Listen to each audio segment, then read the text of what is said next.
So I'm going to read the next story that's in this collection of fairy tales. So the next one is Bluebeard. Yeah, I have some tea, so I'm going to get some of that. I really hope I don't cough again.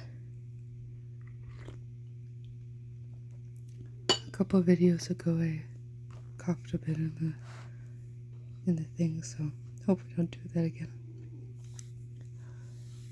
I'll try and drink more tea in the middle, not read too much all at once. So Bluebeard. There was in former times a very rich gentleman. He had a fine town and country houses. His dishes and plates were all of gold or silver. His rooms were hung with embroidered tapestry. His chairs and sofas were covered with the finest damask, and carriages were all gilt in a grand style. But unfortunately this gentleman had a blue beard, which made him so very ugly and frightful that none of the ladies in the parts where he lived would venture to go into his company. Now a certain lady of rank, who lived very near him, had 2 daughters, both eminently beautiful. Bluebeard asked her to bestow one of them upon him for his wife, leaving it to herself to choose which of the 2 it should be. Both the young ladies said over and over again that they would never marry a man with a blue beard, yet in order to be as civil as they could, each of them said that she only objected to him because she was loath to hinder her sister from such an honorable match. The truth of the matter was, besides the circumstance of his blue beard, they knew that he had already married several wives, and nobody could tell what had ever become of any of them.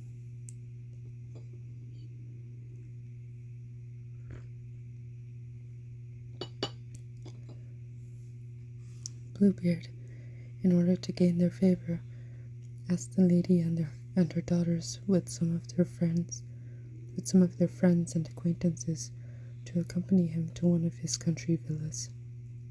The invitation was accepted, and a whole week was passed with nothing but parties for hunting and fishing, music, dancing, feasts, and picnic excursions.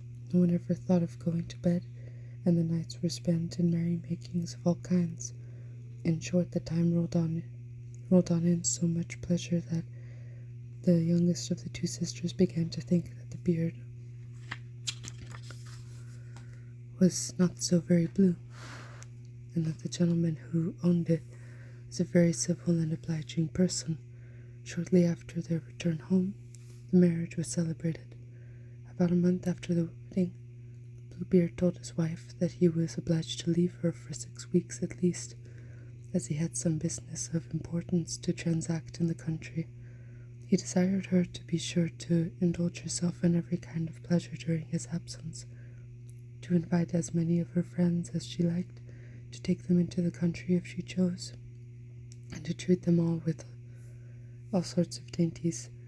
Here, said he, are the keys of the 2 large storerooms. This is the key of the great box that contains the best gold and silver plate, which we use only for company. This unlocks the strong box in which I keep my money, and this is the key of my diamond and jewel caskets. Here also is the master key to all the rooms in the house. As for this little key, it belongs to the closet at the end of the long gallery on the ground floor. I give you free leave, he continued, to open and do what you like with all the rest, but this little closet I forbid you to enter, or even to put the key into the lock, or on any account whatever, if you do not obey me in this particular, but open the closet door. I warn you to expect the most terrible of punishments for my anger.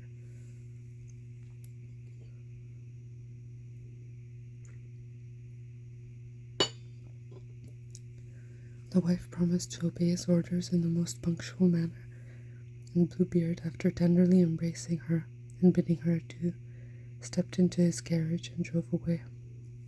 When Bluebeard was gone, the neighbors and friends of his wife did not wait to be invited, so eager was their curiosity to behold all the riches and rarities that she had become mistress of by her marriage, for none of them had dared to go into the wedding or to visit her since, on account of the bridegroom's blue beard, which inspired them all with terror.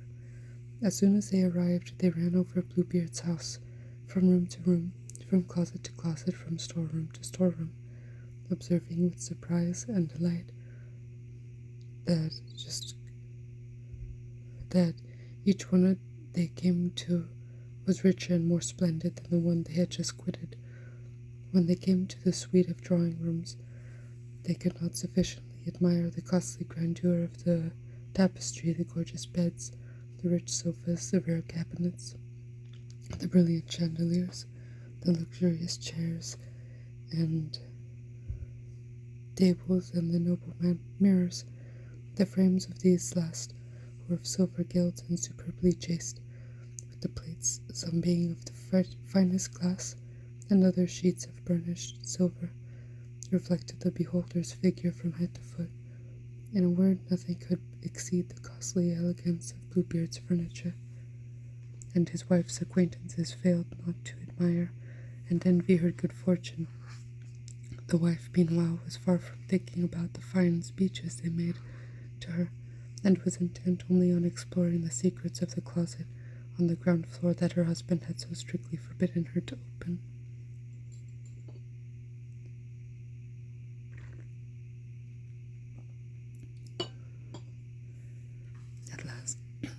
At last, her curiosity became so great that without thinking how rude it would be to leave her guests, she slipped away down a private staircase that led to the gallery, and her haste was so great that she was 2 or 3 times in danger of falling and breaking her neck.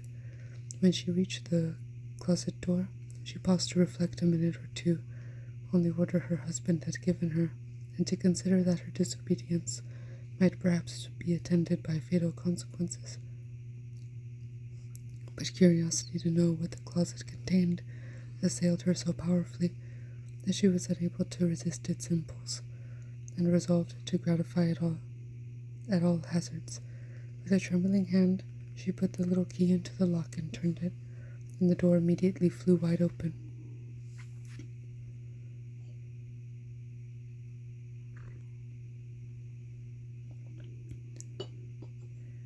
The room was being partially darkened by thick blinds before the windows. She could at first see nothing distinctly, but in a short time her eyes were growing accustomed to the twilight. She perceived that the floor was covered with clotted blood, in which were lying the heads of several dead women, parallel with the walls. These were Bluebeard's unfortunate former wives, whom he had killed one after another. On beholding this terrible sight, the young wife was ready to faint with fear, and in her confusion the key of the closet which she had drawn from the lock fell from her hand on the floor. When she had a little recovered from her fright, she picked up the key, locked the door, and hastened back to her own room to prepare to amuse the company.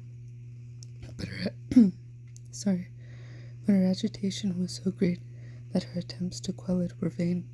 Taking notice that the key of the closet had got stained with blood in falling on the floor, she endeavored to cleanse it by wiping it with her handkerchief, but the blood was immovable. In vain she washed it, and even scoured it with sand and brick dust. The blood still remained on the key, in spite of all her efforts. Well, it might, for the key was a fairy key, and there was no means of thoroughly cleaning it. As fast as the blood was rubbed off on one side, it made its appearance on the other. Early that same evening, Bluebeard returned home, saying that before he had got many miles on his journey, he had received letters advising him that the affair he was about to attend in person was settled to his advantage, without his presence. His wife said everything she could think of to make him believe. She was transported with joy at his sudden return.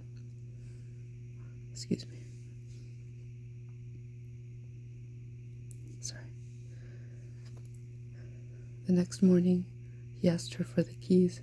She gave them to him, but her hand trembled so violently that Bluebeard was at no loss to guess all that had taken place. "How is it," said he, "that the key of the closet on the ground floor is not here with the others?" "I must have left it upstairs on my dressing table," said the wife. "Do not fail," replied Bluebeard, "to return it to me by and by." And after walking backwards and forwards several times to make believe that she was looking for the key, she at last gave it up with reluctance. Bluebeard, having taken it into his hands, examined it, asked his wife, "How came this blood on the key?" "I am sure I don't know," answered the poor terrified lady, turning as pale as a corpse. "You do not know," returned Bluebeard sternly, "but I know well enough. You've been into the closet on the ground floor. Very well, madam. You shall go there again for your disobedience, and take your place among the ladies you saw." The poor young lady threw herself on her knees before her husband, weeping bitterly, and displaying all the signs of a true repentance for having disobeyed him, and supplicated his pardon for her first fault in the most affecting terms. Her beauty and distress would have melted a rock, but Bluebeard's heart was harder than a rock. "No, madam," said he, "you must die this very minute." "Alas, if I must die," answered she, regarding her relentless husband with streaming eyes, "at least give me a short time to say my prayers."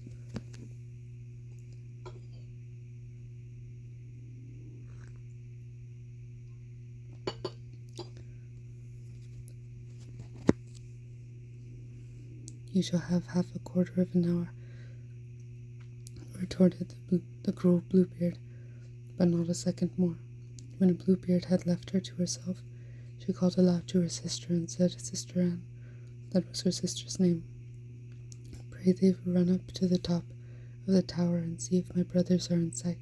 They promised to visit me today. If you see them, make signs to them to gallop hither as fast as they can." The sister immediately ascended to the battlements of the tower, and the poor trembling lady cried out to her every moment, "Anne, Sister Anne, do you see anyone coming?" "I see nothing," answered Sister Anne, "but the sun which makes it dust, and the grass which looks green." Bluebeard, in the meantime, with a large naked sword in his hand, called out as loud as he could bawl, "Come down at once, or I will fetch you." "Grant me one moment, I beseech you," replied the wife, and then called softly to her sister, "Anne, Sister Anne, do you see anyone coming?" "Alas," answered Sister Anne, "I see nothing but the sun which makes dust, the grass which looks green." "Come down, I say, this very moment," vociferated Bluebeard, "or I will come and fetch you." "I am coming," sobbed the wretched wife, calling again to her sister in a low voice, "Anne, Sister Anne, do you see anyone coming?" "I see," answered Sister Anne, "a large cloud of dust a little to the right." "Do you think it is my brothers?" asked the wife. "Alas, no, dear sister," answered Anne, "it is only a flock of sheep." "Will you or will you not come down, madam?" roared Bluebeard, foaming with rage. "Only one short moment more," answered his wife, and she called again for the last time, "Anne, Sister Anne, do you see anyone coming?" "I see," replied Sister Anne, "two men approaching on horseback, but they are still a great distance off." "Thank God," exclaimed the poor wife, "it is my brothers." "I beckon them to make haste," said Sister Anne, "as well as I can." Bluebeard now bellowed out so loudly for his wife to come downstairs that the voice shook the whole house.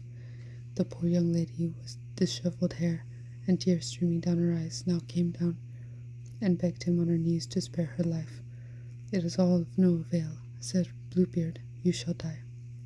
Seizing her by the hair with one hand and raising his sword over her head with the other, he was now preparing to strike off her head, when the unfortunate young lady, turning her dying looks on her unrelenting husband, entreated him to stay his hand a moment, while she repeated one short prayer. "No, no," said Bluebeard, "recommend your soul to God, for you have not another moment to live."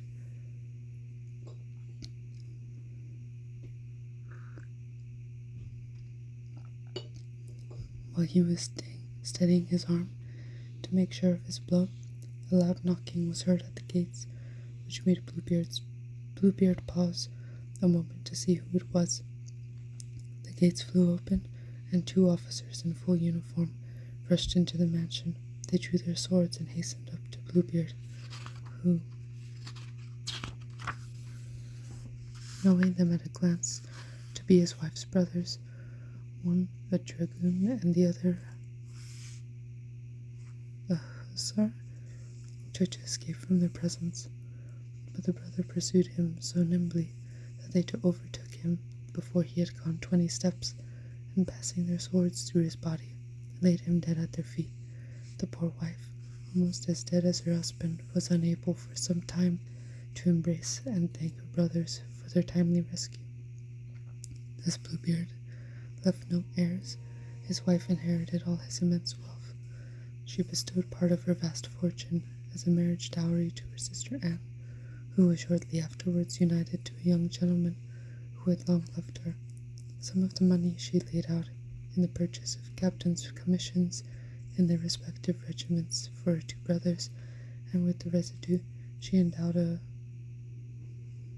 worthy and noble-minded young man, to whom she was shortly afterward married, and whose kind treatment soon made her forget the cruel usage she had received from Bluebeard. So there's the illustration.